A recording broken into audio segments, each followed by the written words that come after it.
नमस्कार, आप देखना शुरू कर चुके हैं कैपिटल टीवी बिहार का खास कार्यक्रम चुनावी चौसर। चुनावी चौसर में हम बात करेंगे कल पड़ने वाले वोट की।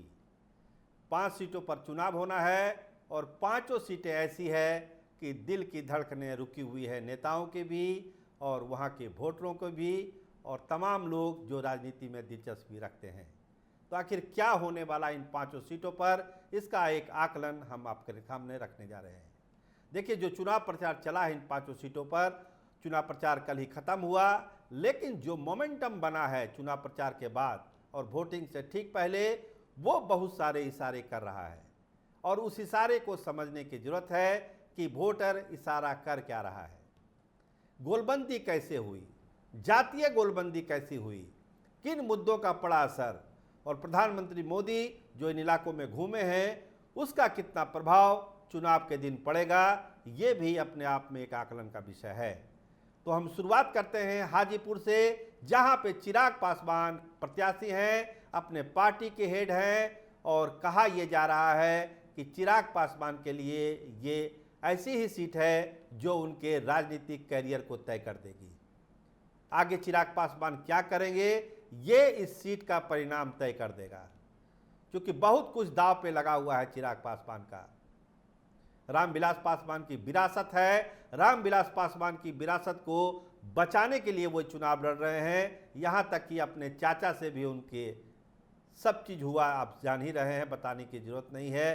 चाचा नाराज हो गए, उनको हाजीपुर सीट छोड़नी पड़ी, बहुत सारा गुत्थम गुत्थी हुआ, वो पुरानी कहानी हो चुकी है। सच्चाई आज ये है कि चिराग पासवान एनडीए के फोर्स से हाजीपुर से चुनाव लड़ रहे हैं और कल हाजीपुर की जनता उनको चुनने के लिए वोट डालेगी। कौन डालेगा उनके पक्ष में, कौन उनके विरोध में डालेगा, ये तो 4 जून को पता चलेगा। लेकिन जो समा बना है वहाँ पर कहा जा रहा था कि कुशवाहा वोटरों में नाराजगी है, तो पूरी टीम चिराग पासवान की लगी हुई है पिछले 48 घंटे से कि उस कुशवाहा की नाराजगी को दूर किया जाए। उपेंद्र कुशवाहा भी गए थे, रोड शो भी हुआ, कुशवाहा के बड़े बड़े नेता वहां बुलाए गए और खुद चिराग पासवान जा रहे हैं कुशवाहा के बस्तियों में, उनको समझा रहे हैं कि नरेंद्र मोदी को पीएम बनाना है। मुद्दा चिराग पासवान या कोई और नहीं है, सबसे बड़ा अहम मसला नरेंद्र मोदी हैं, जिनको तीसरी बार दिल्ली में शपथ लेना है। तो आपको वोट किधर करना है आपको समझना चाहिए। कहा जा रहा है कि कुशवाहा वोटरों की कुछ नाराजगी कम हुई है, सवर्ण वोटरों में जो विरोध था उसको भी कम करने की कोशिश हो रही है। रमा सिंह की पूरी टीम लगी हुई है कि समझाया जाए, खासकर राजपूत वोटरों को समझाया जाए कि चुनाव दिल्ली का है, आप बेवजह गुस्सा मत निकालिए, विधानसभा चुनाव में देखा जाएगा, जो होगा सो होगा। तो ये तैयारी है। दूसरी तरफ शिवचंद्र राम की एक सीमा है, एक लिमिट है। पिछला चुनाव वो लड़े थे, पशुपति कुमार पारस ने उनको हरा दिया था, लेकिन इस बार थोड़ी और मजबूती से चुनाव लड़ रहे हैं। लेकिन जो दायरा है और चिराग पासवान का जो औरा है, उसमें कहीं ना कहीं शिवचंद्र राम छिपते हुए नजर आ रहे हैं जब हम आपसे बात कर रहे हैं। खैर, वोटिंग के दिन पता चलेगा कि कौन छिप रहा है, कौन सामने आ रहा है। लेकिन आज का जो माहौल है वो यही है कि चिराग पासवान हाजीपुर की लड़ाई में आगे बढ़ते हुए दिखाई पड़ रहे हैं और जो चुनाव परिणाम आएगा 4 तारीख को, उसमें कहीं ना कहीं से इसकी झलक आपको देखने को मिलेगी। लेकिन फिलहाल जो है पूरी तैयारी है, चिराग पासवान के कैंप की पूरी टीम लगी हुई है और कोशिश हो रही है कि जो भी नाराज वोटर है उनको इतने छोटे से समय में मना लिया जाए, वोट के लिए कहा जाए, ये कहा जाए कि चुनाव देश का है, आप देश के लिए वोट करिए। आइए बात करते हैं मधुबनी की। तो मधुबनी में यादवी संग्राम छिड़ा हुआ है। अशोक यादव और ललित यादव ने, राजद ने एक प्रयोग किया, वहां पर ललित यादव को मैदान में उतारा है, ये कहकर कि यादव वोटों में हम सेंधमारी नहीं होने देंगे। पहले जो हिंदू मुस्लिम वाला कंसेप्ट हो जाता था, उससे इतर ये कहानी है कि वहां पर यादव वोट पर ही सबकी नज़र है। अगर ललित यादव यादवों में गोलबंदी करने में सफल हो गए, तेजस्वी यादव गोलबंदी करने में सफल हो गए, तो यकीन मानिए मुकाबला बहुत कांटे का हो जाएगा। लेकिन आज के तारीख में अशोक यादव कहीं आगे बढ़ते हुए दिख रहे हैं मधुबनी की रणभूमि में। वजह साफ है, मोदी फैक्टर। मोदी के नाम पर मधुबनी में एक समझिए कि जादू सा चला हुआ है। लोग मोदी का नाम ले रहे हैं कि अशोक यादव को हम जानते हैं, उतना नहीं जानते हैं, नाराज़गी है, उतनी नाराज़गी नहीं है, लेकिन मोदी है तो हम वोट कर रहे हैं। ये है मधुबनी की कहानी। बात कर लीजिए सीतामढ़ी की, तो एक नाक की लड़ाई है नीतीश कुमार के लिए भी और देवेश चंद्र ठाकुर के लिए भी। क्या होगा? तो जो ध्रुवीकरण हो रहा है वहाँ पर, खासकर जो अपर कास्ट वोटर है उसकी एक ज़बरदस्त गोलबंदी हुई है, और जो वैश्यों में जो लग रहा था कि एक उबाल है देवेश चंद्र ठाकुर के खिलाफ, एनडीए के खिलाफ, उस उबाल में कमी आई है। वैसे भी अब ये देख रहे हैं कि हमको दिल्ली देखना है, और दिल्ली जब देखना है तो फिर देवेश चंद्र ठाकुर तीर छाप पर तो बटन दबाना ही होगा। तो देवेश चंद्र ठाकुर को इसका फ़ायदा मिल रहा है। सीतामढ़ी में वोट पड़ेंगे 20 तारीख को, चीज़ें बहुत साफ़ हो जाएगी। जब शाम में हम प्रोग्राम करेंगे 20 तारीख को, उस समय स्थिति और साफ़ होगी।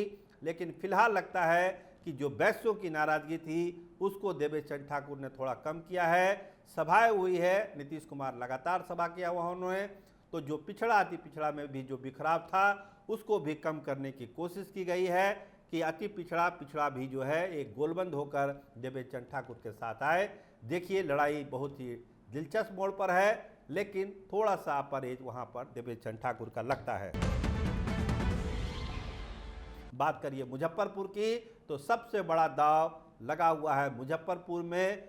मल्लाह वोटर को लेकर मुकेश सहनी की प्रतिष्ठा दाव पर है। कौन है मुल्लाह का नेता बिहार में? सन ऑफ मल्लाह तो कहते हैं मुकेश सहनी अपने आप को। तो क्या वोट पड़ जाएगा वहाँ पर लालटेन छाप पर? क्या होगा? अजय निषाद को पंजा छाप पर वोट पड़ेगा? गठबंधन में हैं सारे लोग, लालटेन वाले भी हैं, पर्स वाले भी हैं, और कांग्रेस के तो कैंडिडेट ही हैं अजय निषाद। तो होगा क्या?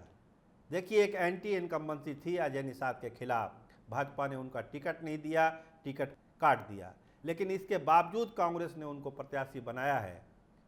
और जो खबरें आ रही है मुकाबला बहुत कांटे का है। ऐसा नहीं है कि मल्लाहों की पूरी गोलबंदी जो है एनडीए कैंडिडेट के साथ है। बिखराव है वोटों में, वोट इधर भी है वोट उधर भी है, क्योंकि मुकेश सहनी को भी लगता है कि अगर यहाँ पर पंजा अगर नहीं चला तो फिर उनकी पूंजी का क्या होगा। जो खुद को सन ऑफ मल्लाह कहते हैं, अगर मल्लाह का वोट चला गया शशि भूषण चौधरी को, एनडीए के खाते में चला गया, तो फिर उनकी इज्जत कहाँ रह जाएगी। तो दोनों तरफ से प्रतिष्ठा दांव पर है। मुकेश सहनी का तो है ही, इसके अलावा कांग्रेस को भी लगता है कि एक ऐसी सीट है जहां पर हम आगे बढ़ सकते हैं। हालांकि विजेंद्र चौधरी के टिकट कटने का असर मुजफ्फरपुर में साफ साफ देखने को मिल रहा है। नाराजगी है लोगों में कि स्थानीय विधायक का टिकट काट करके अजय निषाद को टिकट दिया गया। तो इंतजार करिए वोटिंग के दिन का, स्थिति और साफ होगी। और सबसे हॉट सीट में आ जाते हैं अंतिम में हम छपरा, जहां पर रोहिणी आचार्य और राजीव प्रताप रूढ़ी में गला काट हो रहा है। कौन आगे बढ़ जाएगा, कौन पीछे रह जाएगा, चौक चौराहों में यही चर्चा है। चुनाव प्रचार खत्म हुआ है, अगले दिन भी यही हो रहा है कि रोहिणी जीत रही है कि राजीव प्रताप रूढ़ी जीत रहे हैं। तो एक चीज़ अंतर तय करेगा, हम आपको बता दें आज की तारीख में, वो तय करेगा नरेंद्र मोदी का जादू। जो सभा हुई है नरेंद्र मोदी की, वहीं से चीज़ें बदलने शुरू हो गई छपरा में। और रोहिणी आचार्य के लिए तो लालू प्रसाद ने बार बार कैंप किया है, वो कहीं नहीं गए हैं अभी तक चुनाव प्रचार में, लेकिन अपनी बेटी के लिए लगातार कैंप कर रहे हैं। सोशल मीडिया पर अपील कर रहे हैं कि सारण की बेटी है, छपरा की बेटी है, इसको जिताइए, दिल्ली भेजिए। किडनी दी है हमको, ऐसी बेटी आपको कहाँ मिलेगी जो सेवा करेगी। तमाम तरह की अपील जारी हो रही है। मुकेश सहनी अलग अपील कर रहे हैं सोशल मीडिया पर, लालू प्रसाद अलग अपील कर रहे हैं, तेजस्वी यादव का ताबड़तोड़ दौरा हो रहा है। लेकिन राजीव प्रताप रूढ़ी का जो कद है छपरा में, और ख़ासकर एनडीए की जो ताकत है, और सचिदानंद राय के इस खेमे में आ जाने के बाद जो गोलबंदी हुई है भूमिहार वोटरों में, राजपूत वोटरों में, योगी की सभा हुई थी, फिजा बदल गई। तो ये सब चीज़ें जो हुई है छपरा में, ये राजीव प्रताप रूढ़ी को आगे बढ़ाती है। लेकिन रोहिणी कहीं से भी पीछे नहीं है। कहिए तो नेक टू नेक मुकाबला है, फोटो फिनिश वाली स्थिति है। छपरा से कोई भी जीत सकता है, कोई भी हार सकता है। 20 तारीख को जब मतदान खत्म होगा, शाम में जब हम लोग बैठेंगे तो तस्वीर थोड़ी और साफ आपको दिखाई पड़ेगी। लेकिन चुनाव प्रचार के बाद चरम पर है वहाँ चर्चाओं का दौर कि सारण से, छपरा से दिल्ली कौन जाने वाला है।